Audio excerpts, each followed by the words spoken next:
لیکن بھوکے بچوں نے جب مانگا تو اپنی ضرورت پر بھوکے بچوں کی ضرورت کو ترجیح دے کر کھجور نکال کر اس نے بچوں کو کھلا دیا. پیارے نبی نے کہا اس ایک کھجور نے اس عورت کو نار جہنم سے آزاد کیا. اللہ اکبر. ایک ماں جس کے اندر بچوں کی فطری محبت ہوتی ہے، وہ اپنی اس فطری محبت کے تحت اپنے بچوں پہ ہمدردی کا اظہار کرتی ہے، تو وہ اگر اس فضیلت کی مستحق ٹھہرے تو سوچو کہ ہم زمین کے اور سارے انسان جن سے ہماری کوئی قریبی رشتہ داری نہیں، مجبور، غریب، یتیم، مسکین، بیوہ، اگر ان لوگوں کے زخموں پر ہم مرہم رکھیں گے، اللہ رب العالمین کے پاس کتنے بڑے اعزاز سے نہیں نوازے جائیں گے. خدمت خلق کتنی بڑی چیز ہے.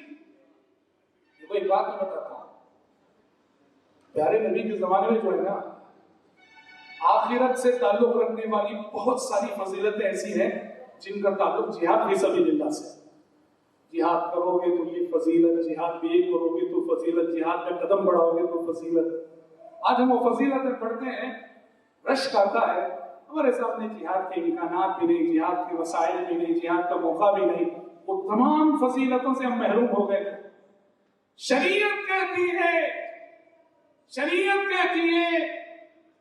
یاد رکھیے، اگر ہمارے سامنے جہاد فی سبیل اللہ کے امکانات نہیں ہیں، وسائل نہیں ہیں، تو یہ خدمت خلق کی سب سے بڑا جہاد ہے. آپ جہاد کا اجر و ثواب پانا چاہتے ہو، جہاد کی فضیلتیں لوٹنا چاہتے ہو، اس کا ثواب، اس کا راستہ خدمت خلق ہے. کیا ثبوت؟ بخاری کی حدیث. کیا فرماتے ہیں پیارے نبی؟ پیارے نبی فرماتے ہیں الساعی علی الارملة والمسکین کالمجاہد فی سبیل اللہ. الساعی علی الارملة والمسکین کالمجاہد فی سبیل اللہ. معاشرے کی بیوہ عورتوں اور معاشرے کے مسکینوں کے دکھ درد کو بانٹنے والا اللہ کے راستے میں جہاد کرنے والے کی مانند ہے. آپ بیواؤں کے مسائل حل کرتے ہو، آپ غریبوں اور مسکینوں کے مسائل سے دلچسپی لیتے ہو، آپ مجبوروں کے کام آتے ہو، یوں سمجھو آپ اس زمین پر جہاد کر رہے ہو، مجاہد ہو آپ. الساعی علی الارملة والمسکین کالمجاہد فی سبیل اللہ. بخاری کی روایت. کتنی بڑی بات ہے. محترم بھائیو، خدمت خلق کی جب بھی بات آتی ہے، دنیا کرسچنوں کی مثال دیتی ہے، اور واقعیتاً کرسچنوں نے ایسا کیا بھی اور کر بھی رہے. ہاں، اس خاتون نے تو اتنا نام کمایا، دنیا اس کا نام لینے سے پہلے مدر کہتی ہے، لیکن مدر ٹریسا، مدر ٹریسا. کیوں بھائی مدر؟ انسانیت کی ماں.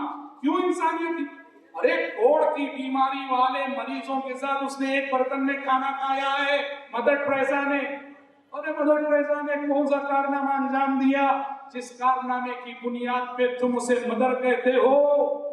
یہ کارنامہ نبی امی حضرت محمد صلی اللہ علیہ وسلم 1400 سال پہلے انجام دے چکے ہیں. ایک کوڑ کی بیماری کے مریض اور ایک مجسوم کے ساتھ ایک برتن میں پیارے نبی نے کھانا کھایا، ایک برتن میں کھانا کھایا ہے. آپ ہیں فادر آف ہیومینٹی ہیں، آپ انسانیت کے روحانی باپ ہیں آپ صلوات اللہ وسلم علیہ. افسوس یہ ہے کہ خدمت خلق میں ہم بہت پیچھے رہ گئے، بہت پیچھے رہ گئے مسلمان، اور کرسچن بہت آگے بڑھ گئے. دیکھیے کیسی ان کی خدمات ہیں. ہمارے بینگلور میں کرسچنوں کے ایک ہسپتال ہے ایکسپٹ.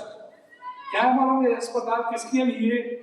ایسے لاوارث مریض جن کا کوئی پرسان حال نہیں، کینسر کے مریض ہیں، لاسٹ اسٹیج، گھر والے دھتکار دیتے ہیں. کتنے مریض بس اسٹینڈوں پہ پائے گئے، سڑکوں پہ پائے گئے، پلیٹ فارم پہ پائے گئے. یہ لوگ ان کی ایمبولینس ہیں، ان کی نرسز ہیں.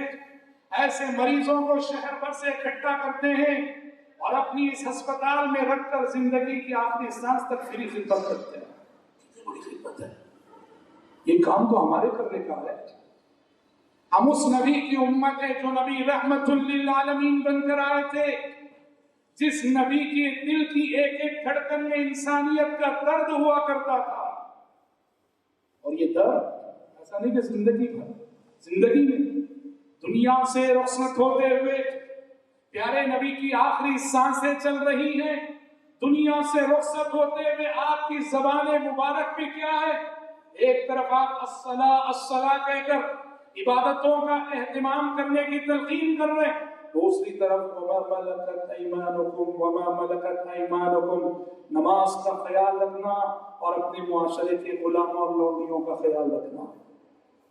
غلام اور لونڈی جو ہے نا اس معاشرے میں بہت کمزور طبقہ، اسلام سے اور ان کو رگڑا جاتا تھا، کچلا جاتا تھا، مسلا جاتا تھا، انسان رہتے ہوئے انہیں انسان نہیں سمجھا جاتا تھا، جانوروں جیسا سلوک غلام اور لونڈیوں کے ساتھ ہوتا تھا۔ پیارے نبی زندگی بھر اس کمزور، لاچار اور مجبور طبقے کے حقوق کے محافظ بنے رہے، اور نہ صرف زندگی بھر اپنی وصیت میں بھی آپ نے جگہ دی، دنیا سے رخصت ہو رہے ہیں آپ، آخری سانسیں چل رہی ہیں آپ کی، چند گنے چنے بول باقی رہ گئے آپ کے مقدر کے، اور اس وقت آپ پیارے نبی اس کمزور، لاچار، مجبور انسانی طبقے کو اپنی وصیت میں جگہ دیتے ہیں، کہتے ہیں الصلاۃ الصلاۃ وما ملکت ایمانکم، نماز نماز اور اپنے غلاموں اور لونڈیوں کا خیال رکھنا۔ اور یہ بات میں بتاؤں، نماز کا خود ایک سب سے بڑا میسج خدمت خلق ہے۔ نماز ایک ایسی عبادت ہے جو اپنے اندر بڑے عظیم سبق رکھتی ہے، بڑا عظیم میسج رکھتی ہے، اس میں سے ایک بہت بڑا میسج خدمت خلق ہے۔ ایسے آپ نے احادیث میں پڑھا ہے، سنا ہے، پیارے نبی جب نماز سے فارغ ہوتے تھے، سلام پھیرتے تھے، کیا صفت ہوتی تھی آپ کے بیٹھنے کی؟ آپ مقتدیوں کی طرف متوجہ ہو کے بیٹھا کرتے، قبلے کی طرف، جیسے مقتدی قبلہ ہو کے بیٹھے رہتے نہیں، آپ سلام پھیرنے کے بعد پوری طرح مقتدیوں کی طرف آپ کا فیس ہوتا تھا۔ بھائی نماز کے بعد کا وقت قبولیت دعا کا وقت ہوتا ہے، اور قبولیت دعا کے آداب میں سے قبلہ رو ہونا بھی، قبلہ رو ہو کر دعا کرنا یہ دعا کی قبولیت کا ایک سبب ہے، آداب میں سے ہے۔ لیکن کیا سبب ہے، کیا وجہ ہے کہ پیارے نبی متوجہ ہوتے ہیں اس طرف؟ اس کی کئی حکمتیں تھیں، اس میں سے ایک حکمت یہ بھی آپ جائزہ لیتے تھے کون آیا ہے کون نہیں آیا۔ اب نہیں آیا ہے تو دو باتوں میں سے ایک بات، یا تو وہ منافق ہے یا پھر بیمار ہے، لاچار ہے، مجبور ہے، اسی لیے اپنی بیماری اور کسی مجبوری کی وجہ سے وہ نہیں آ سکا ہے۔ آپ صحابہ کو بھیجتے، دیکھو کہ آج زید نماز میں نظر نہیں آئے، کہیں وہ پریشان تو نہیں۔ نماز خدمت خلق کا درس بھی اپنے اندر رکھتی ہے۔ تو محترم بھائیوں، کہنا یہ ہے کہ طب نبوی کی اس ٹیم نے، ہمارے نوجوانوں کی اس جماعت نے جو کارنامہ انجام دیا ہے وہ اللہ دنیا مانے نہ مانے آپ زر سے لکھے جانے کے قابل ہے۔ اللہ کے پاس ہی ان کے لیے اللہ کے پاس کیا کچھ ہوگا، روز قیامت جو ایک انسانی جان کو بچانے کا سبب بن جائے، اس نے گویا ساری انسانیت کی جان بچائی۔ اللہ اکبر۔ رب العزت نے اس نسخہ شفا کے ذریعے کتنوں کو رب العالمین نے شفا دی، کتنوں کی تکلیف آسان ہوئی، سانس کی تکلیف، دم کی تکلیف، اور کتنے کووڈ کے مریض یہاں جو ہے بنگلور کے نمائندے موجود ہیں، پونا کے نمائندے موجود ہیں، گلبرگہ کے نمائندے موجود ہیں، اور آپ کے شہر حیدرآباد کے بہت سارے نمائندے موجود ہیں۔ سب کی زبانی صرف رپورٹ سنیے اور پھر دیکھیے۔ تو میں ان نوجوانوں کو بہت بہت دل کی گہرائیوں سے مبارکباد پیش کرتا ہوں، دعا کرتا ہوں کہ اللہ آپ سب کی خدمات کو قبول فرمائے، آپ کو اللہ ریاکاری کے جذبات سے، مجھے بھی، آپ کو بھی، ہم سب کو بچا کر اخلاص کی دولت سے مالا مال فرمائے اپنی خدمت میں۔ اور یہ تو خیر کے موقع کو فراہم کیا، میں امید کرتا ہوں کہ اب یہ خدمت کا سفر رکنا نہیں چاہیے، مجھ سے ہر ایک کو فیض پہنچے، میں چراغ رہ گزر ہوں، مجھے شوق سے جلاؤ، چراغ رہ گزر بن جاؤ، خود چل کر انسان دنیا کو روشن کرو۔ میں ان نوجوانوں کے حق میں دل سے دعا کرتا ہوں اور مبارکباد پیش کرتا ہوں، اور جن لوگوں نے بھی ان کی حوصلہ افزائی کی ہے میں ان کا بھی شکر ادا کرتا ہوں۔ ہم نہ کر سکے یہ خدمت تو خدمت کرنے والوں کی حوصلہ افزائی تو ہمارا فرض بنتا ہے۔ حوصلہ افزائی کرنے کے بجائے تنقید، طعنے، تبصرے، یہ ہمارا گھٹیا کردار ہے، یہ مومنانہ کردار نہیں ہو سکتا ہے۔